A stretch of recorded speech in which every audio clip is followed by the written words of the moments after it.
Well, this is fun. I was just hanging out with the cat in the hat, just in the back there. Hello, everybody. Hello. Let me start by acknowledging two of North Carolina's champions in Congress who flew down with me. Alma Adams is here. Give her a big round of applause. There she is. And David Price. Where's David? And your own outstanding mayor, Dan Claude Felter, is here. Where's Dan? Right. I want to thank Diana for the introduction. I'm actually here because Diana sent me a letter, and I wanted to reply in person. And I want to thank Lisa and everybody who helped put this together. Let me just read an excerpt of what Diana wrote me. As part of the middle class, I know how it feels to work hard every day, and even with a college education and a full-time job, find it harder and harder to make ends meet. Now, I think it's fair to say that what Diana said is true for so many people here in North Carolina and all across the country. It's the kind of letter that I get all the time from people who ask one thing, that in America, their hard work and their sense of responsibility is rewarded with a chance to get ahead. And I know it's on the minds of working moms every day. Yes, it is, and you too. Yes, I know. And because a lot of working moms use BlogHer, and she knows, to talk about these issues, we've decided to partner with them for this town hall. So I'm going to keep my remarks brief at the front end so we can spend most of the time having a conversation. Now, thanks in part to some of the decisions that we made early on in the worst financial crisis since the Great Depression, right when I came into office, we've made real progress. Our businesses have created more than 12 million new jobs over the past 5 years. The unemployment rate has fallen from 10% right when I was coming into office to 5.5%. More kids are graduating from high school, more kids are attending college, more people are able to save more money at the pump because our energy production has gone up. Our clean energy production has gone up. More Americans know the security of health care because of this thing called the Affordable Care Act, AKA Obamacare. And so the recovery reaches more Americans every single day. And the question we now face is, are we going to accept an economy in which, going forward, just a few folks are doing exceptionally well? Or are we going to have an economy where everybody who's willing to work hard is able to get ahead? And that's what I've been calling middle-class economics, the idea that in this country, we do best when everybody's getting a fair shot, and everybody's doing their fair share, and everybody's playing by the same set of rules. And that's what has driven my policies ever since I became president. A lot of my policies have been specifically focused on working moms, because I believe that when women succeed here in America, then the whole country succeeds. I'm a firm believer in that. Now, part of middle-class economics means helping working families feel more economically secure in this global, technologically driven, constantly changing economy, which is why my budget puts forward proposals to lower the taxes for working families who are trying to pay for things like childcare and college and retirement. In today's economy, having both parents in the workforce is an economic reality for many families. But in 31 states, including North Carolina, high-quality childcare costs are higher than a year of tuition at a state university. Average cost here in North Carolina is $16,000 for childcare.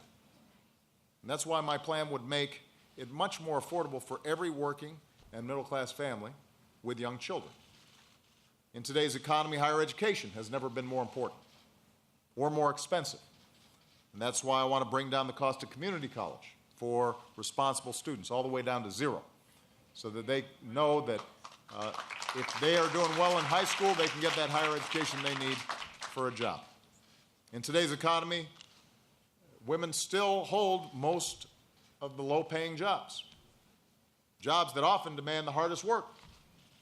And that's why we've successfully worked with states and cities and companies to raise their workers' wages without having to wait for Congress, which, although Alma and David Price are on board on this, for some reason, we got a whole bunch of members of Congress who don't get it when it comes to raising wages.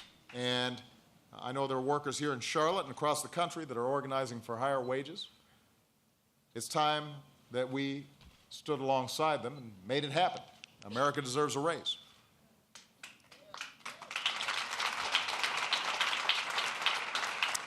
Now, it is significant that today is tax day. If you haven't filed. But the reason I mention all the policies that I just talked about is that overall, when you put my policies together in the budget, I want to cut taxes for more than 5 million middle-class families who need help paying for child care. I want to cut taxes for more than 8 million families and students who need help paying for college. I want to cut taxes to help 30 million workers save for retirement. I want to cut taxes for 13 million low-wage workers, the same way that I fought to expand tax cuts like the child tax credit and the earned income tax credit, and we've been able to implement those. So all told, my plan would cut taxes for 44 million working and middle-class families. That's who our tax code should benefit. Working Americans who are out there struggling every day, doing the right thing, supporting their families, and trying to get a leg up in this new economy. Now, it is a good thing that Republicans in Washington have started to talk about wages and incomes and the middle class. You know, it's better late than never. And so I'm encouraged. Unfortunately, the policies they're putting forward don't answer the mail. They don't speak to the issues that ordinary families are facing. I'll just give you a couple examples. Their tax plan would give the average millionaire and billionaire a $50,000 tax cut. That's about what the average middle-class worker makes in an entire year. They're also pushing a new $270 billion tax cut for the very wealthiest of the wealthiest. It would affect about 5,000 families all across America. It would cost $270 billion. Here in North Carolina, it would benefit precisely 120 households for $270 billion, which is the cost approximately of the tax breaks I'm giving to 44 million people. Would benefit a little over 5,000 people. So their plan would cut taxes for the top 1/10 of 1%. And let taxes go up on 25 million working families and students. And my view is we don't need tax cuts for millionaires and billionaires. I don't need a tax cut. We're already doing well. We've been blessed by this country and the opportunities it offers, and now what we have to focus on is making sure everybody has opportunity and making sure middle-class families have tax cuts. And a young family that just had their first child and are still struggling to get by, that they get a little bit of relief, a little bit of a break. Those are the folks who need help.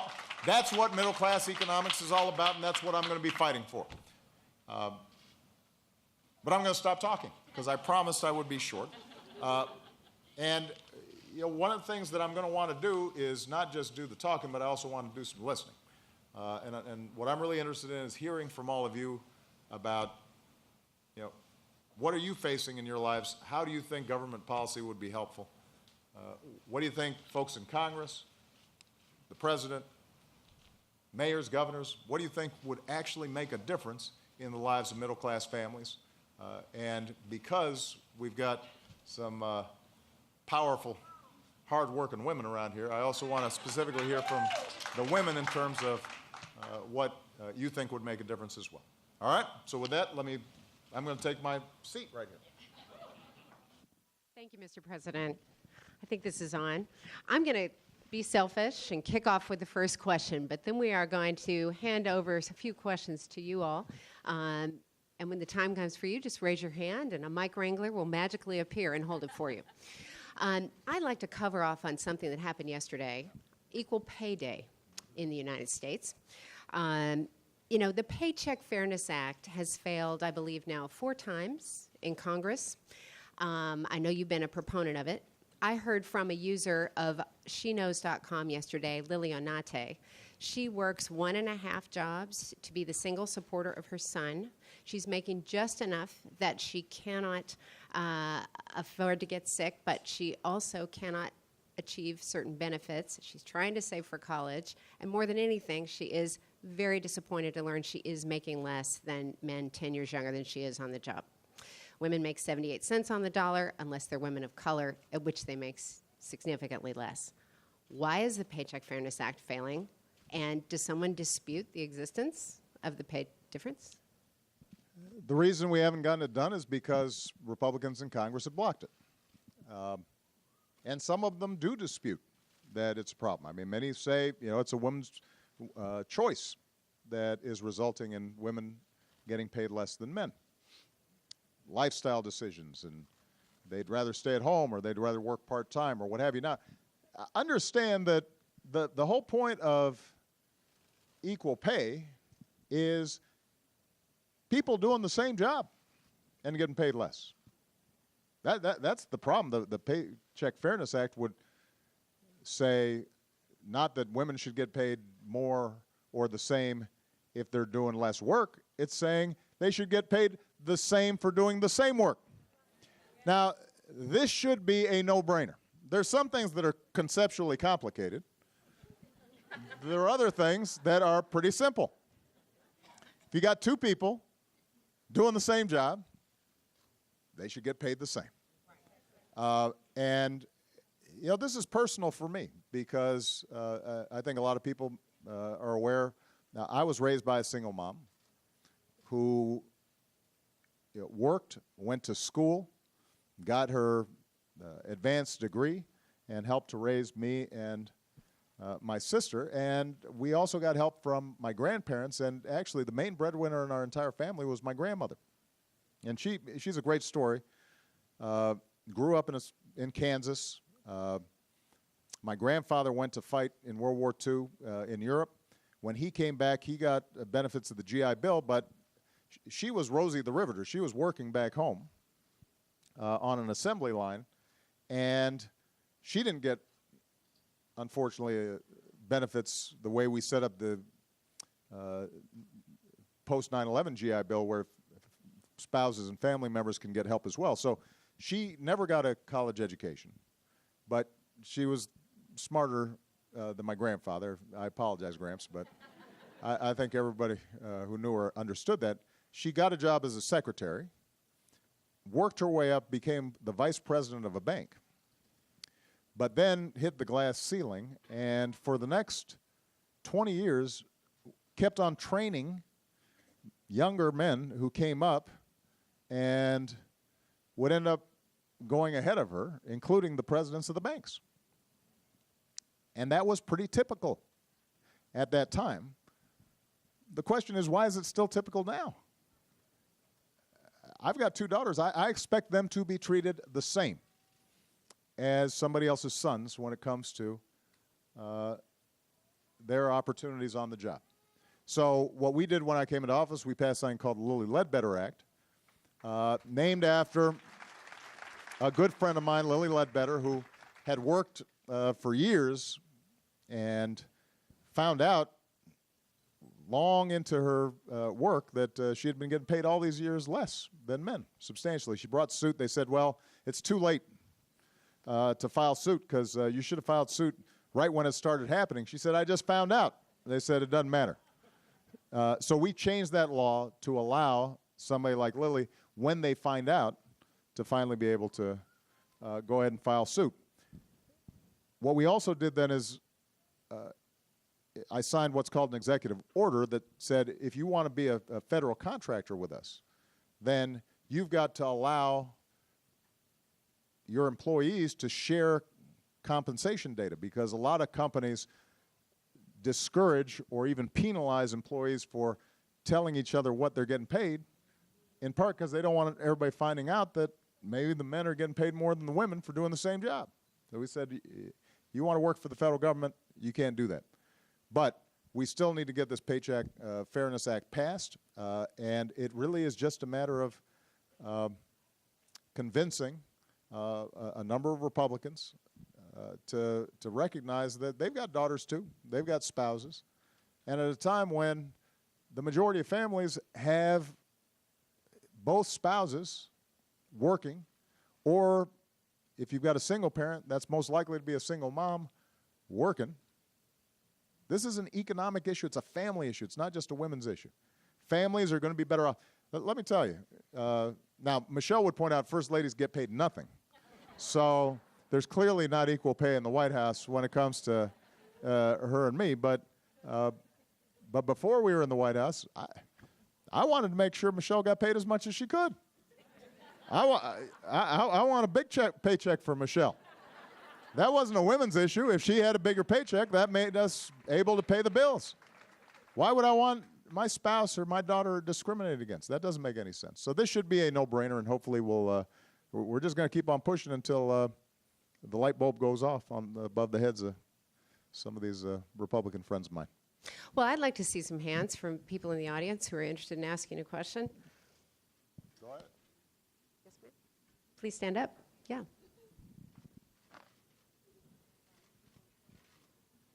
Hi, Mr. President. I think we can hear you. Okay. Are you guys hearing that back here? No? Uh-oh. Well, why Testing, don't we 1, work 2, on 3. that mic, and we'll... Well, well, hold on a second. No, I mean, she, you know, this stretches.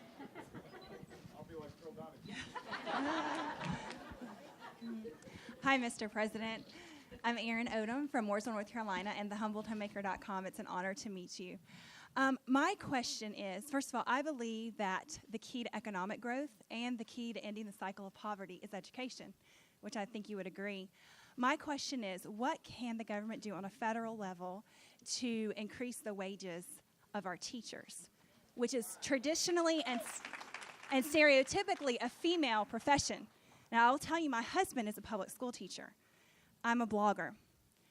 Through our business, we call it our business because he helps me, we make significantly more money on a mommy blog than he makes as a public school teacher. For 3 years, we were on government aid, and I'm thankful we had that so that we could survive through our WIC checks, through Medicaid. But there are teachers that are leaving the professions, good teachers, because they can't afford to feed their families. And I want the children in our country to have a good education. And females, you know, my husband's a male, but females that are single women supporting their families on a teacher salary, they can't do it. So I know it's a state thing, but what can the federal government do to put pressure on the states to increase teacher income? Well, first of all, do you guys have kids? Yes, sir, we have 3 daughters. We have 3 daughters, 2, 4, and 6. Oh, you're busy. 2, 4, and 6. Do you bring them here? That's pretty nice. I was saying it before I came out here, I loved those days when Malia and Sasha were that age and I could come hang out at these places. Plus, you could go to all the movies like Monsters, Inc. and stuff, and I love those movies. Toy Story, and people didn't think you were weird watching them because you had 2 little kids. You know, your point about teachers is absolutely right. And you're also right that historically this has been a state issue. Schools are generally funded through the state and typically through property taxes. And the federal government's total education budget accounts for about 7% of total education spending. And you know, one of the things that we think is really important is making sure that the federal government, in providing assistance to school districts, encourages states to do their fair share as well. And in fact, there was a debate that was taking place because the House Republicans were talking about changing the formula where federal state aid was provided so that it would be okay to take federal aid and then reduce the amount of state dollars that were going to education and pay for tax cuts for somebody else, and then teachers would be no better off. But I'll be honest with you, the primary way that we can have an impact at the federal level is to point out states that are doing better and states that are doing worse. and to talk about the importance of teachers in our economic growth and our society. My sister was a teacher, and so I know how little she got paid. It's hard to support a family, and there are a lot of young people who are really talented who want to go into teaching in places like Korea and Finland, where the education system is really doing well. Teachers are paid at the level that doctors and engineers are paid, and it is respected as a profession. So, frankly, we've just got to put more pressure on states, because there aren't that many levers that we have in order to encourage states to change their pay structure. Now, I'm just going to editorialize a little bit. Here in North Carolina, this used to be the state in which the promise of education was understood at the state government level, and the reason North Carolina did better economically than many of the other mid-Atlantic and southern states was because of the research triangle and the emphasis on education. And my good friend Jim Hunt, the governor, who used to place such a big emphasis on it. Funding now here in the state and teacher pay is ranking as low as it gets, and so part of it is just pointing that out and hopefully understanding this shouldn't be a partisan issue. It shouldn't matter whether you're a Republican or Democrat. You should want to make sure that schools are successful, and that requires teachers that are motivated, have professional training, but are also making enough of a living that they can afford a middle-class lifestyle. Picking up on that, Erin mentioned that she has 2, 4, and 6-year-olds. We surveyed 57 different moms here in the Charlotte greater area, and their primary concern was family-friendly policies. They feel that they are particularly struggling with early childhood. We had a question online from Feminista Jones who said, the U.S. is behind other countries have been successful in developing paid maternity leave, in some cases paternity leave. We are not investing in the first 5 years of childhood to the same tune as some of our international economic competitors. What is the solution for that? The solution is for us to expand access to early childhood education. Here's what we know. We know this is the smartest investment we can make as a society. Every dollar we put into high-quality early childhood education, we get $7 back in reduced teen pregnancy, improved graduation rates, improved performance in school, reduced incarceration rates. The society as a whole does better. And this is not just a problem for the poorest of the poor, although that obviously is a very important factor, because you've got a lot of single moms out there. If we want to get them into the workforce, they've got to feel like there's some reliable child care. But we also want to make that child care high quality so that those kids now start having ladders of opportunity that are available to them. But it's also, this is a middle class, this is an American issue. Look, when Michelle and I, when our daughters were 5, 6, or younger, one of the biggest challenges we had was finding good child care and being able to afford child care at a time when we were still paying off debts from our student loans. We're trying to buy a house for the first time. Juggling all those things was tough, and we were making a lot more money than a lot of people do. So I know if it was hard for us, I can only imagine what it's like for somebody who's making $40,000, $50,000 a year or less. And the good news is that at the state level, we've actually seen some recognition of this issue. I'm really encouraged by the fact that it's not just the traditional states you'd expect, but also a lot of so-called red states where the governors, Republican governors, have said, you know what, this is important. Oklahoma's got outstanding early childhood initiatives going. Excuse me. Bless you. Thank you. I was fighting that one for a while. Georgia is doing some excellent work around early childhood. So what we've been doing is actually providing some early childhood education grants through the Department of Education to try to help put together public-private partnerships to get state and federal money so that we can develop models of outstanding early childhood education and show what a difference it can make. And it can make a huge difference in terms of long-term performance. We know, for example, that a very poor child, when they show up at kindergarten, they're already behind millions of words. They've just heard so much less vocabulary that there's a gap that needs to be closed. But we also know that if there's a high-quality early childhood education program, particularly ones that are working with the parents, then even a parent who didn't graduate from high school, if they're talking to their child and they're getting support and the child is at a high-quality early childhood level, that gap can close pretty quickly because kids are resilient, you know, and they'll soak up like a sponge what they're getting. What we're trying to do is put together coalitions at the state levels and city levels, and our hope is that by showing that this can work in a variety of places, that eventually Congress catches up and recognizes this is a competitive issue for us globally as well.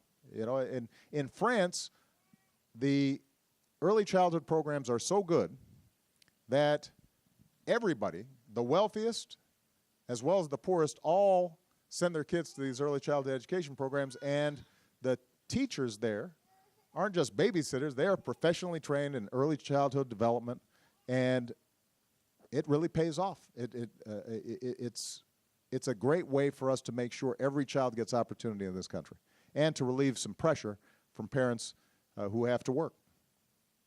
Thank you. Other questions? I want to make sure we're... Yes, ma'am, in the red. Hold on. Let's get a mic so we can hear you. Hi, my name is Colette Forrest, and I'm a single parent here in Charlotte, North Carolina. I used to receive a child care voucher, so I know how important it is. But when the Republicanly controlled legislature took over, we lost it. And a lot of fellow sisters that are with me, we had to make choices whether or not to pay for before school care or after school care because we had to work and we needed it. How can you help us? Well, now this was not a plant, but it so happens that we're actually proposing as part of my budget package to triple the child credit, which would translate to potentially an additional $900 a year for child care. And that's going to make a big difference in a lot of families. You know, so at the federal level at least, this should be one of our top budget priorities.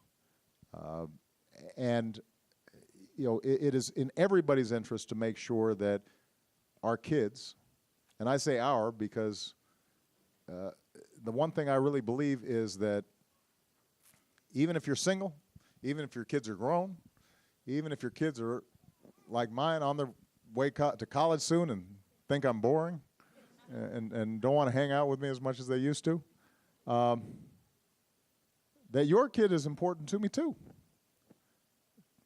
And that's not out of charity. That's because your child, is it a son or a daughter?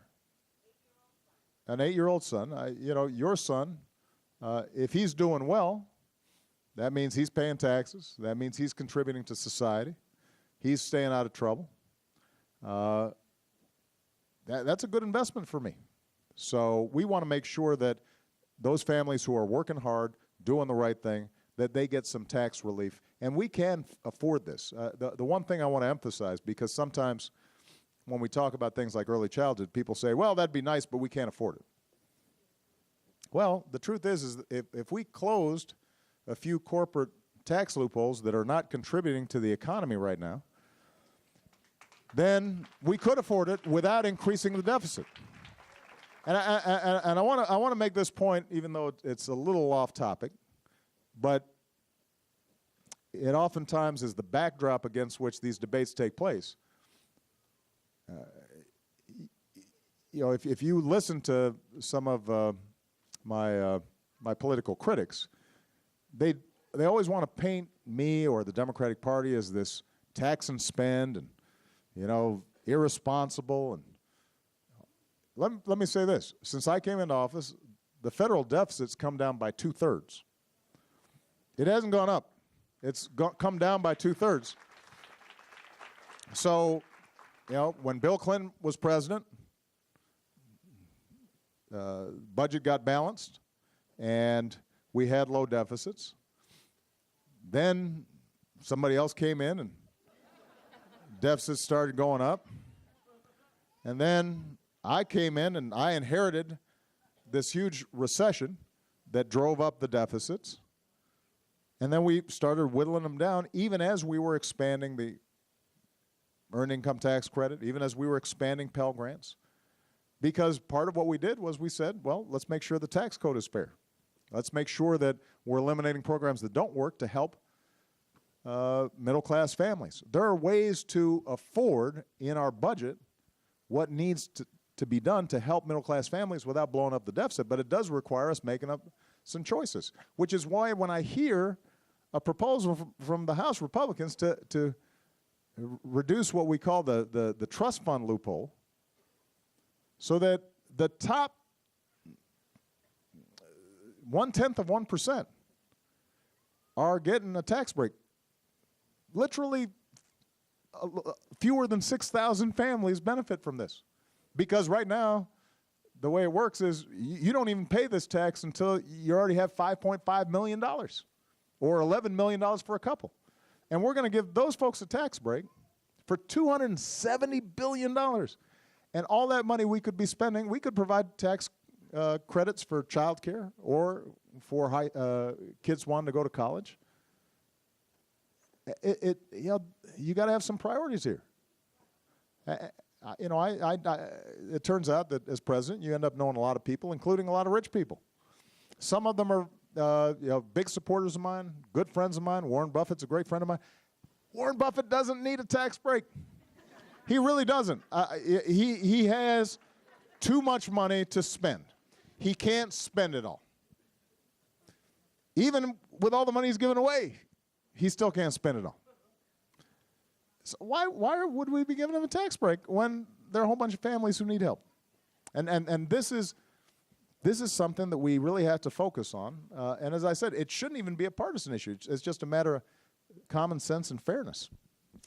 Mr. President, you were just talking about some of the nation's leading wealthy and also a little bit of corporate responsibility. I want to ask you about the private enterprise and their role.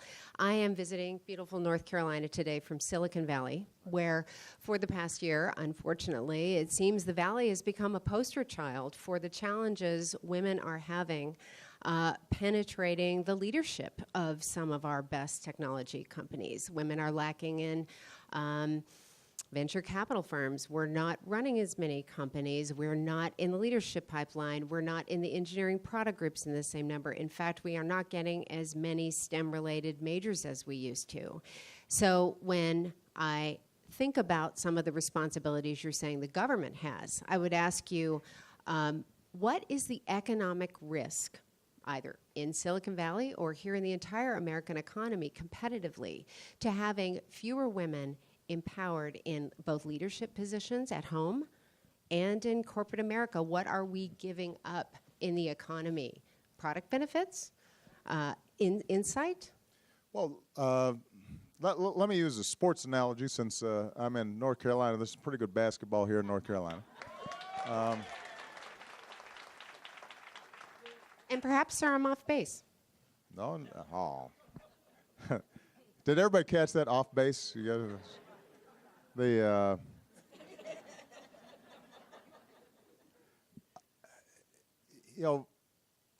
wouldn't field a team with just half the players, right? You wouldn't go in the game and the other side's got 12 players and you decide, well, we'll just have 6. You'd want all the team, the entire team, to be available for you to win. And the same is true for the country. You mentioned, for example, engineers. We have a shortage of engineers in this country. We need more.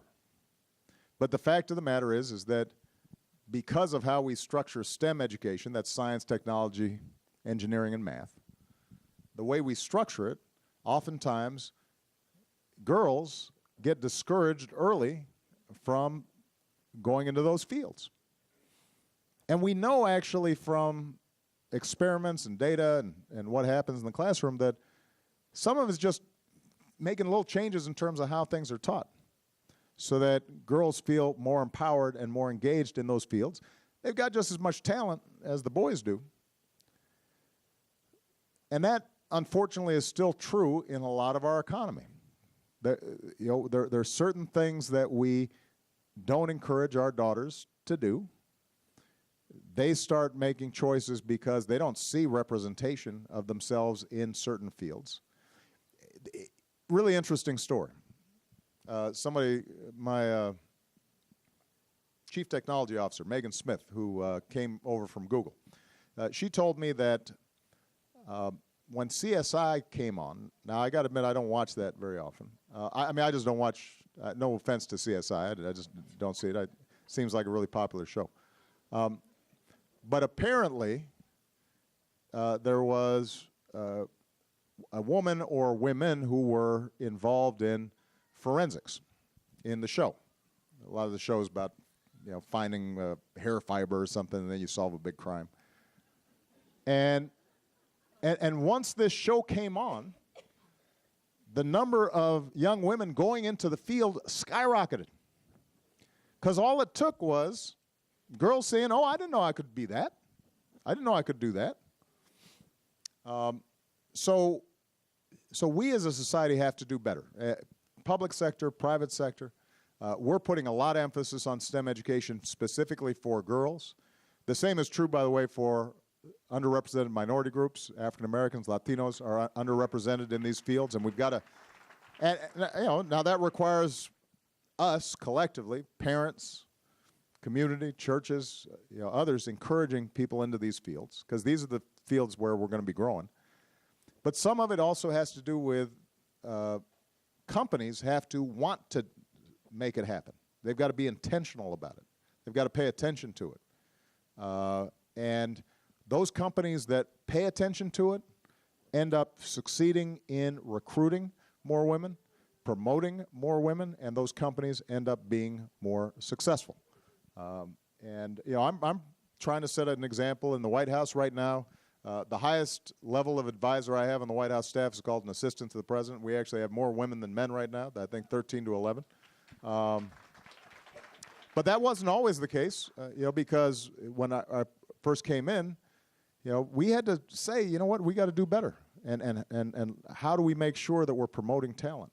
And it's true that companies can make a big difference. I'm going to give two examples of how companies can make a difference.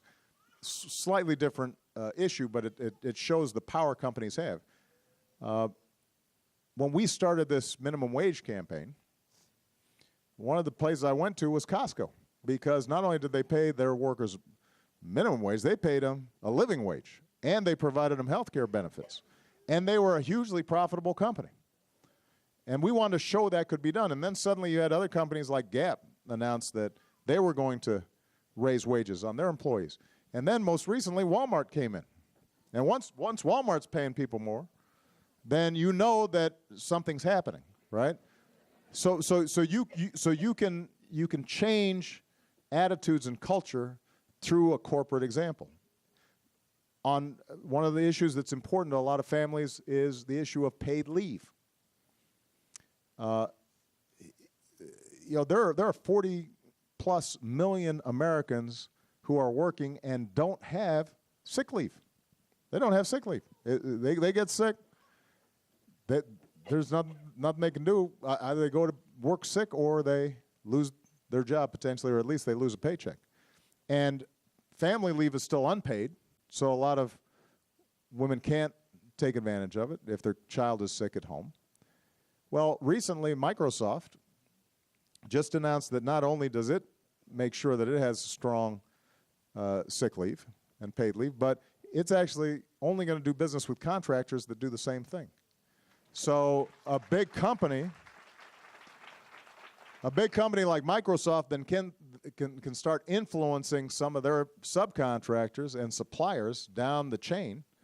That can end up having a huge impact. So for companies that are brand names and set the standard for them to show we're doing more to recruit women, promote women, put them in positions of authority, that sends a signal to our daughters, but it also sends a signal to other companies that it's the right thing to do. Thank you, Mr. President. A number of the women and men here are small business owners, and it would be very interesting to hear your thoughts on how we could encourage those businesses, how those businesses could get some of the support that doesn't exist. So if there are, it sounds like, federal policies from which a Microsoft and a Costco can benefit from showing good faith towards its employees, I'm assuming I'm right, they benefited from creating those programs. What Small Business Administration level programs are available to small businessmen and women who actually don't have a safety net, don't have an HR department, and don't have an ability to call on a larger power? Well, it's important. The examples I used in terms of raising the minimum wage and in terms of paid sick leave, they didn't get a federal benefit. They just thought it was smart business sense, because what happens is you get lower turnover, higher productivity from your employees, greater employee satisfaction, and the company just ends up doing better. For small businesses, sometimes that's tougher, right? You got smaller margins. You're trying to figure out, how do I keep the doors open? How do I pay the bills? And really our focus when it comes to small business has been to make sure, number one, that the Small Business Administration, the SBA, that people are taking advantage of it. Because there are a lot of programs focused. The biggest problem a lot of small businesses have is in financing. And when I first came into office, small businesses were the ones that were getting hit the worst by the Great Recession. So we actually eliminated fees and made it easier for small business to get loans, and that helped a whole lot of small businesses get back on their feet. And we're continuing to try to expand outreach to let small businesses know how they can take advantage of financing through the SBA, and to try to reduce the paperwork and the hassle that's involved in taking out a loan. That's hugely important. We're also focusing specifically on women-owned businesses and how we can make sure that they are networked and able to access financing. And then the federal government's a huge purchaser. We're just we're the biggest customer in the world. We buy a lot of stuff. We buy everything. There's all kinds of stuff. At the Pentagon alone, I mean, you just, you think about the Pentagon annual budget is well over $500 billion. It's the largest organization on earth. And that means it's got some purchasing power. So part of what we've been doing is working with the heads of our agencies, saying, you've got to do more to make sure that opportunities are opened up. And a lot of times it's as simple as, for example, breaking up contracts so that they're in bite-sized pieces so that small businesses can take advantage of them. Because a lot of times, traditionally what's happened is they'll put out a contract for, pencils, and it'll be like 40 million pencils. And a small business can't bid on 40 million pencils, but if you say, well, why don't we chop this up so that small businesses can actually bid on it, that ends up making a big difference. And through the use of our purchasing power, our market power, we're trying to also encourage more women-owned businesses and minority-owned businesses to be able to just get their foot in the door and show what they can do. Keep in mind, every big business started as a small business, right? And we want to make sure that we're continuing to innovate in our economy. That's how ultimately jobs get created. Thank you, sir. Other questions? Yes, ma'am, in the red hat, please. Hi, Mr. President. My name is Jonette Harper, and I am the co-founder of Sarcoidosis of North Carolina, and I'm pretty sure you are familiar with sarcoidosis. There are a lot of people in our group, including myself, who started out in life young, who thought everything was going to go their way. First of all, you're still young, but I just want to. Thank you. All right, you made it sound like, geez. No, I'm proud. I'm a proud passed you by. 47-year-old woman. Thank you very much. But it's a lot of the people in the group who had their lives ahead of them, wanted to do big things, and they got sick. Now, along with other diseases like sarcoidosis, is an invisible chronic illness. A lot of companies can't tell by looking at someone when they're sick. So a lot of mothers, as well as fathers, because men get sarcoidosis also, but a lot of them are put aside or given jobs that they know that they can't, which they're forced out of the workforce. My question to you is there any, or will there be any opportunity to give companies either tax credits or something that will encourage them to hire people with who are on disability, who their families break up, their children worry about college because mom can't keep a job because she's always sick? Can there be a way to encourage companies to, even though people may only be able to work 20 minutes or 20 hours a week, 20 hours a week, that might be the best 20 hours that company gets? Well, first of all, let me just say that this is an example of why I've always felt like healthcare can't be a privilege. It's got to be a right in this country, and this is why we passed the Affordable Care Act, to make sure that we start building a health care system instead of a disease care system, that we start focusing on prevention, that we empower people to take care of their health better, get regular checkups, mammograms, all the things that we know can contribute to long-term health. And I'm very proud of the millions of people who are being helped. And it's working. For all the criticisms and all the political ups and downs and all the me getting beat up about it, the fact of the matter is you got more than 16 million people who got health insurance who didn't have it before. You've got health insurance, uninsured rates have gone down drastically. And by the way, the cost has been lower than anybody projected. Healthcare inflation has gone up at its slowest rate in 50 years. If the trajectory of healthcare inflation had kept on going up at the same pace as it was before the Affordable Care Act passed, even those of you who have had health insurance and still have it, you'd be paying $1,800 more on average in premiums. You're saving that money even though you don't know it. And you're protected from pre-existing conditions, so if you lose your job, you can always assure yourself that you're going to get health insurance coverage. Insurers can't discriminate against you because you've got, for example, a chronic illness. So that's been very important. Now, in terms of somebody who does have a chronic illness and they have disability, each case is going to be different. There are laws in place, the Americans with Disabilities Act, that protects people who are officially disabled from being discriminated against, and employers have to find accommodations where possible. But what we also need to do is to see if we can work with companies to identify some of these illnesses and get them educated, because sometimes it's just misinformation in terms of them knowing what a person can or cannot do.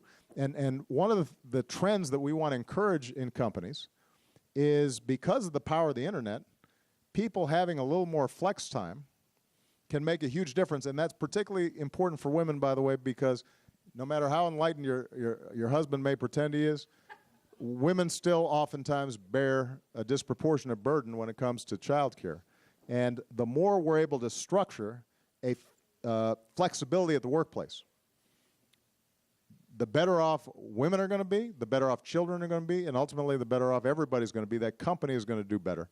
And that obviously could have some application to somebody who's got a chronic illness but otherwise is very productive. Thank you so much for that question. It really echoes a lot of what we hear from American women who are eager to work, dying to work, even when they are stuck at home for one reason or another. And I think that I got a great question from Teresa from Raleigh, the importance of being Reese. She's here somewhere. She said, what can we do as individuals to encourage involvement in gender and wage issues in our communities? We've talked about government responsibility. We've talked about enterprise responsibility. What is the individual responsibility that we as Americans have to pursue these issues if they matter to us? Well, I've always said the most important office in a democracy is the office of citizen. And, I was recently in Selma celebrating the 50th anniversary of the march there. World was transformed because maids and Pullman porters and young priests and rabbis and just decided to march and to highlight issues. And so community participation is critical. And I'm going to play the role of interviewer here for a second. Lisa, you tell me when you've got this huge network that you guys have been able to set up.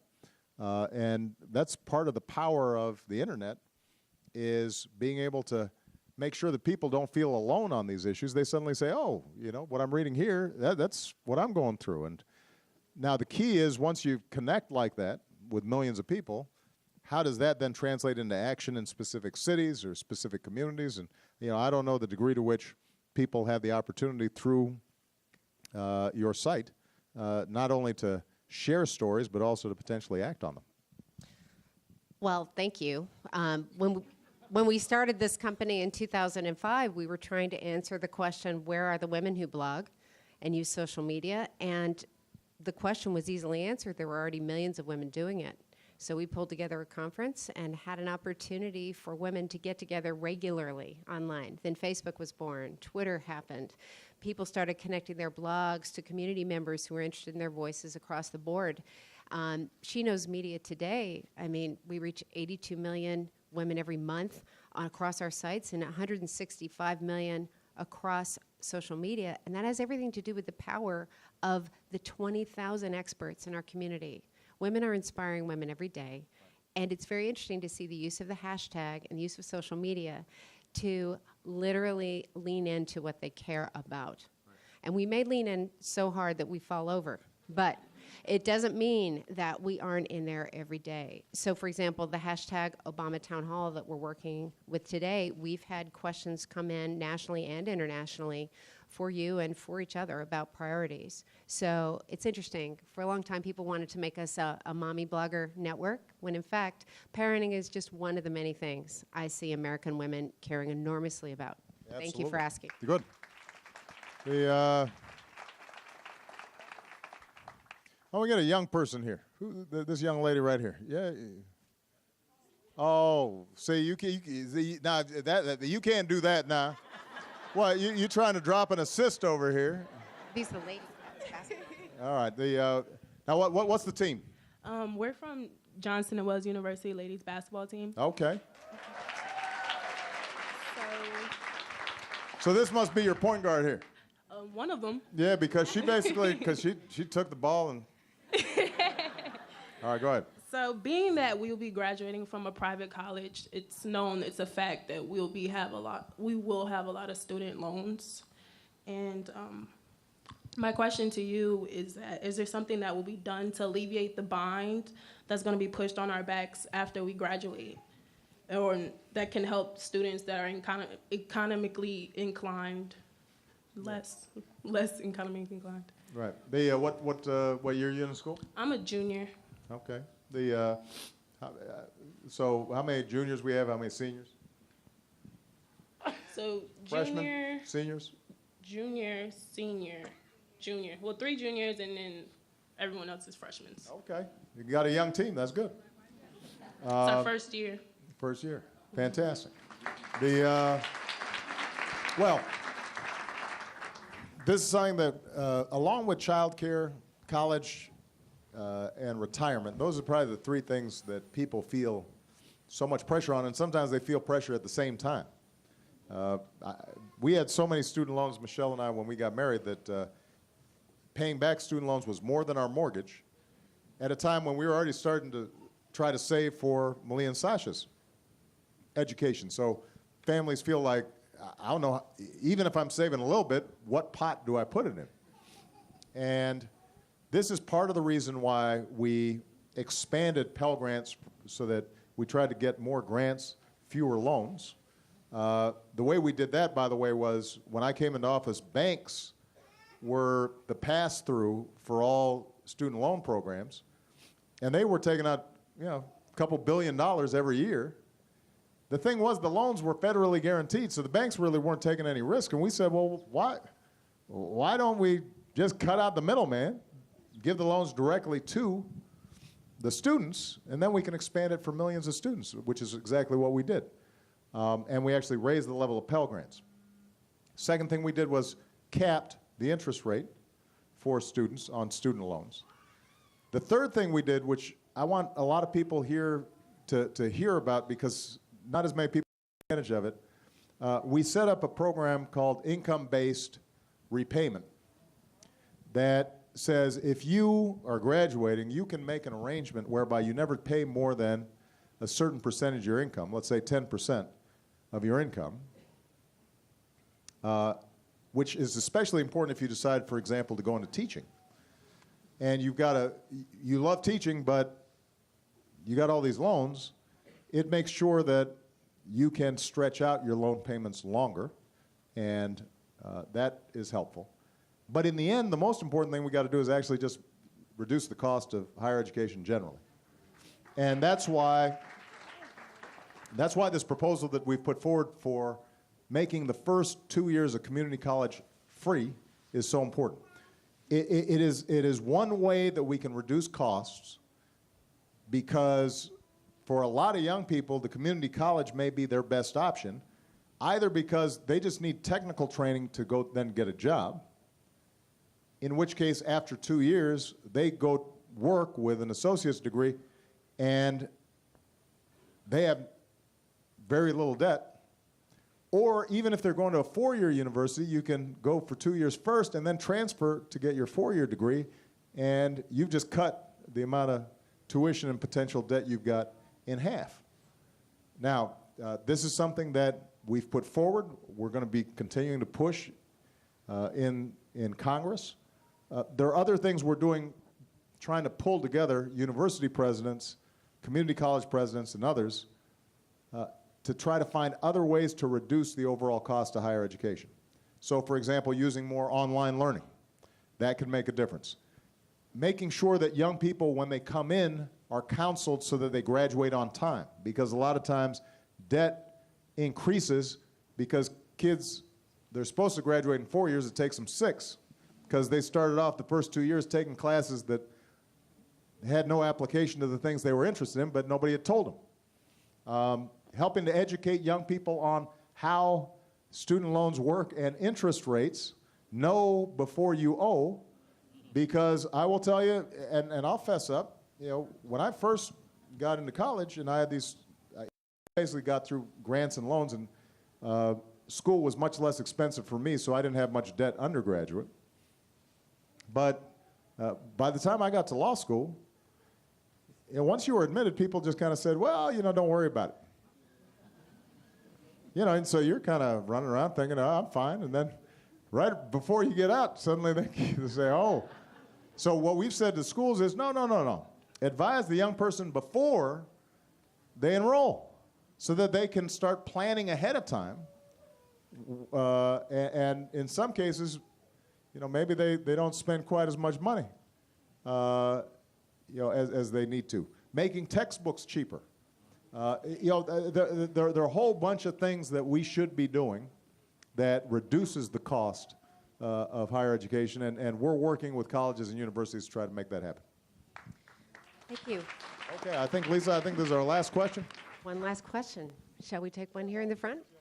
Yes, ma'am. See if I can get there. Thank you so much. Hello, Mr. President. My name is Ashley Taylor. I'm here from the blog, The Dose of Reality. I'm also a registered nurse here in Charlotte at a clinic that is greatly benefiting from Obamacare, so we appreciate your work with that. I wanted to ask you, as the mother of 2 daughters, how would you suggest I best empower them to work hard, study hard, get a good education, if they know from the outset they're going to be paid less than their male counterparts for the same skill set with the same background? And my second part of that question is, in addition to the Paycheck Fairness Act, is there something that you can do on a federal level as far as executive action goes, should Congress continue to stall on this bill? Well, on the second part of your answer, we've probably exhausted what I can do through executive actions, because basically what I can do is I can impact federal contractors, but it's hard for me to go beyond federal contractors. My executive actions don't apply automatically to the private sector who are not doing business with the federal government. But I think what we need to do is just build a movement. Build political pressure, educate people, make sure that women know and husbands know that this is a family issue and an economic issue. And the thing is, if you asked anybody, I don't care if they're Democrat, Republican, Independent, if you ask them what's fair, they'd say, well, women should be paid the same as men. But it becomes somehow this political issue. This is not political. I mean, there's some areas that are tough where there really is differences of opinion in this country about issues. When it comes to issues like gun safety laws, for example. I mean, there are real passions on both sides, and sometimes they're not completely reconcilable. But on this one, I guarantee you the majority of Republicans, voters, they support equal pay for equal work. But when it gets to Congress, somehow it becomes a political issue. We've got to stop that. In terms of your daughters, look, you've got to remind your daughters that things aren't always perfectly fair, but people who are determined can make them fair. America's not perfect, but it's a lot better than it was when my grandmother was trying to come up in that bank and hit that glass ceiling. Today, she would have probably been able to get a college education and would have been more likely to run that bank than she was 30 years ago. So, the way things get better is by that next generation taking ownership and being inspired and seeing their mom working a tough shift and then going out there and still rabble-rousing. And that's what we want. We want all these young people on the basketball team and young ladies who are in attendance here. We want them to feel like the world is wide open to you. You can remake this thing. Ultimately, at some point, you guys are going to be in charge. And so we want to not send a message to them that somehow they're limited. We want to tell them what I tell Malia and Sasha, which is there's nothing you can't do because they're already smarter than me as well as better looking, which is why I married Michelle, to improve my gene pool. So, listen, this has been great. Thank you, Mr. President. Thank you so much for joining us here.